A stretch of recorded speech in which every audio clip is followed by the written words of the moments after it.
Hello, my name is Alan Prost, and today we're going to talk about time constants. We've already been examining the effects of resistance and compliance on our test line. We know that this spring here changes compliance, and the size or the diameter of the endotracheal tube is a major determinant of resistance. Now what we're going to do is we're going to see what are the effects in ventilation when we combine both resistance and compliance into a time constant element. To best display this, what I've done is I've set up our mechanical ventilator here to deliver a pressure control breath. So you're going to have to go back and think about pressure control. And what I've done is I've set it up to deliver 25 centimeters of water pressure continuously to our test lung. All right? We've got both sides of the test lung with equal endotracheal tubes on either side. And I'm going to demonstrate for you what the effects of changing compliance and resistance has on those two test lungs. Let me describe for you the way we've got this set up. First of all, we've got our mechanical ventilator here set up to deliver 25 centimeters of water pressure to the test lung. How that looks graphically is we have the pressures being delivered and then allowing for exhalation in each breath. They're being held for a very long time. I've got the TI set at a whopping 3 seconds, so it's a very long inspiratory time. You can note that the flow here, we have initially a high flow, decelerates, and then we allow exhalation of the test lung. So the ventilator basically is giving gas from the ventilator up towards the test lung right here, and then it divides out here into two equal sides. So both sides of the test lung are receiving the same pressures at the same time. So what I need you to be able to see here, or what I'm trying to demonstrate, is that we have pressure control breaths going in here. What that means is we've got a set pressure of 25 centimeters of water pressure being delivered here at this Y for 3 seconds. The pressure then is being distributed to both test lungs equally through two equally sized endotracheal tubes. So resistance is the same for both lungs. You'll notice that the pressure gauge here builds up quickly to 25 centimeters of water pressure, and that's our mouth pressures being delivered by the ventilator.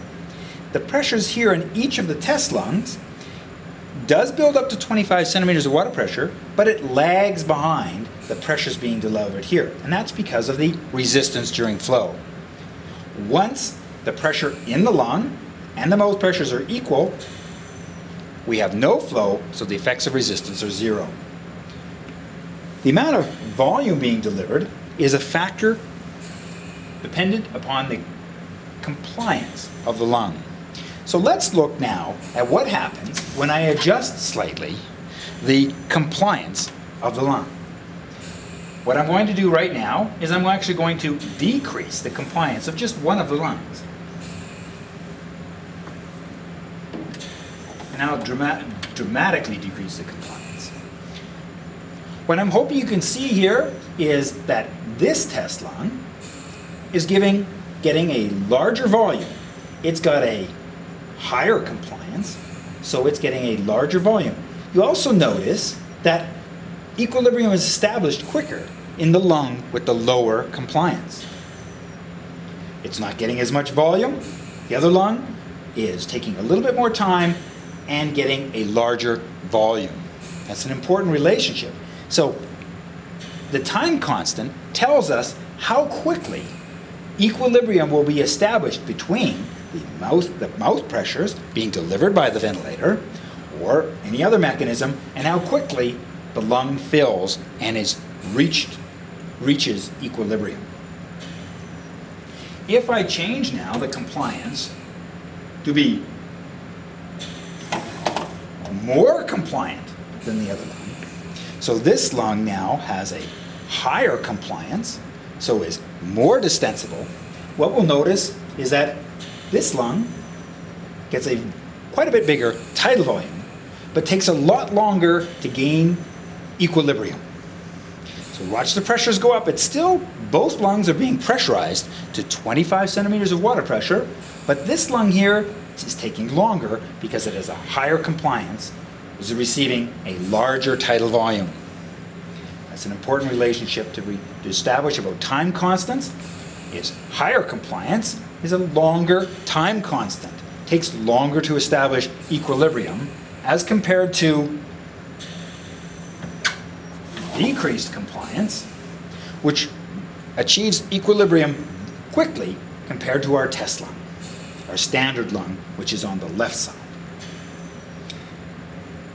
Now we should look at the relationship of how does changes in resistance affect the time constant.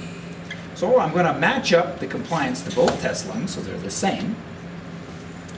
And I'm going to change the resistance being delivered to the lung. I'm going to change this resistor here to a very much smaller endotracheal tube. Smaller diameter, much higher resistance. Let's see what happens.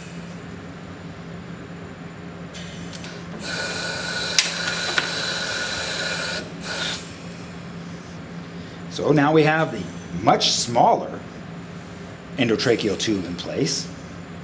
And let's see what happens. You'll notice that it takes a dramatically longer time for this lung with the increased resistance to achieve equilibrium because it's harder or takes longer for that pressure to equalize across that resistance. Once it does, though, the volume delivered to both lungs is identical if we allow enough time for the time constant to be achieved. So that it's about 5 time constants, that if we allow equilibrium to be achieved in both of these lungs, the volume would be the same. But the lung with the increased resistance takes longer to achieve equilibrium than the lung with lower resistance. That's the element of time constants.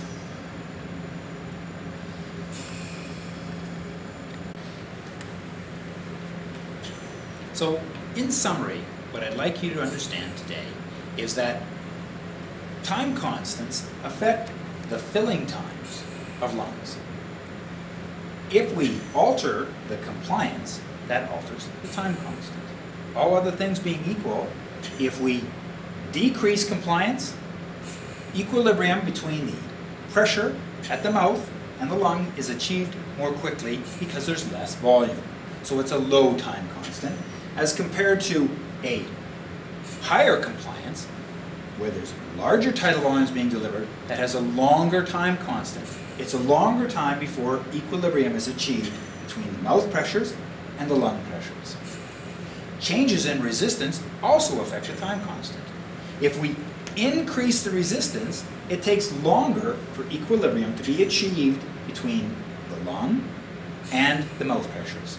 So increased resistance, longer time constant. Decreased resistance, lower time constant. The filling and emptying of the lung occurs much more quickly. And it's always important not to let your tubes kink off to your patient, because that's a lot of resistance. I'm Alan Prost for AMPH 221. Thank you very much.